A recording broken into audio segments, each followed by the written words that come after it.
இந்தியாவில் பல்வேறு விருதுகளை குவித்த விசாரணை திரைப்படம் தற்போது ஆஸ்கர் விருதுக்கும் பரிந்துரை செய்யப்பட்டுள்ளது.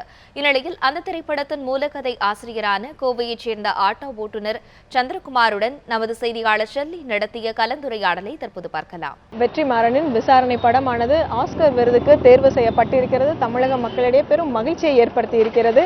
இந்த படத்தினுடைய மூலக்கதை ஆசிரியர் அவர்கள், இந்த படத்தினுடைய மிக முக்கிய அம்சமாக கருதக்கூடிய மூலக்கதை ஆசிரியர் அவர்கள் நம்மிடையே இருக்கிறார். திரு ஆட்டோ சந்திரன் அவர்கள் இருக்கிறார். அவரிடையே கேட்கலாம். வணக்கம் சார், தற்போது இந்த படம் தேர்வு செய்யப்பட்டிருக்கு ஆஸ்கர், அதுக்கு நீங்க இதை எப்படி பாக்குறீங்க சார்? தமிழ் திரையுலகம் பெருமைப்பட்டுக் கொள்ளுகிற ஒரு நிகழ்ச்சியாகத்தான் இந்த நிகழ்ச்சியை நான் பார்க்குறேன். முதல்ல விசாரணை திரைப்படத்தை தேர்வு செய்த இந்திய திரைக்குழுவினருக்கு மனப்பூர்வமான நன்றிகளை தெரிவிச்சுக்கிறேன். அடிப்படையில் இந்த படம் என்னுடைய லாக்அப் நாவலை கொண்டு எடுக்கப்பட்டிருந்தாலும் கூட இது சினிமாவுக்கான வெற்றி.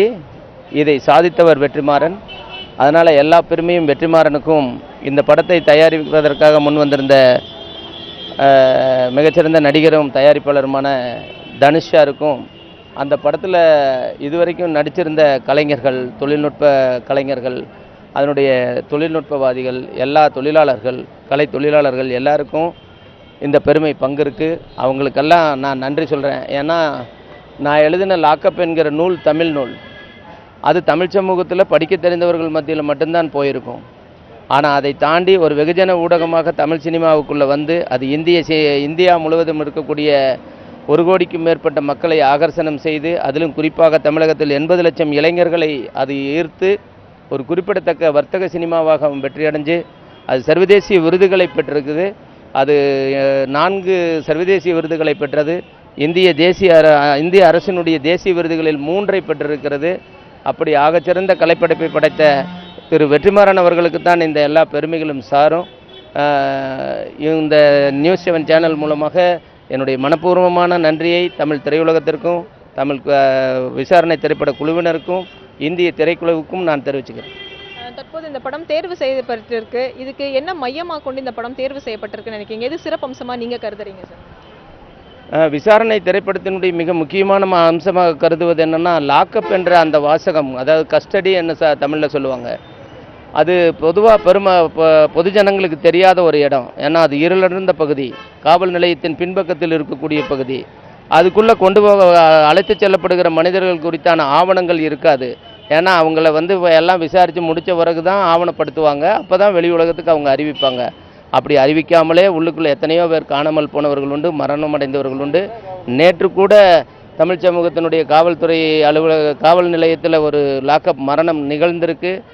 இது மாதிரியான ஒரு தருணத்தில் விசாரணை போன்ற அதிகார நுகத்தடியின் கீழ் ஏதிலிகள் எவ்வளவு தூரம் சித்திரவதைக்கு ஆளாக்கப்படுகிறார்கள், கேள்வி கேட்பதற்கு ஆள் இல்லாமல் அவர்கள் சிதைக்கப்படுகிறார்கள், அவர்கள் மீது வன்முறை திணிக்கப்படுகிறது என்பதற்கு சான்றாக விசாரணை திரைப்படம் அதை காவல் நிலையத்தின் உள்நுழைந்து, கஸ்டடிகளுக்கு உள்நுழைந்து அதை காட்சிப்படுத்துவதன் மூலம் அம்பலப்படுத்தி இருக்குது.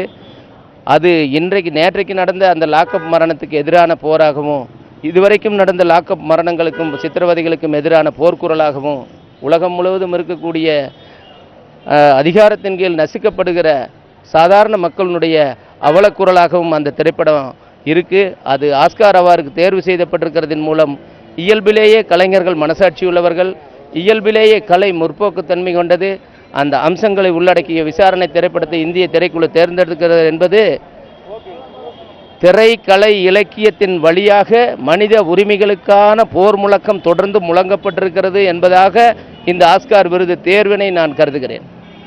தற்போது பார்த்தோன்னா இந்திய அளவில் தமிழ் திரையுலகத்தில் இந்த படங்கள் எந்த அளவுக்கு அங்கீகரிக்கப்பட்டிருக்கு சார், இந்த விசாரணை படம்? பொதுவாக முதல்லலாம் மக்கள் மத்தியில் விருது சினிமானா அது ஓடாதுப்பா, ஆர்ட் ஃபில்மு அப்படின்னு சொல்லிட்டு ஸ்லோவாக போகும்ப்பா, நல்லா ஒரு எண்ணம் இருந்தது.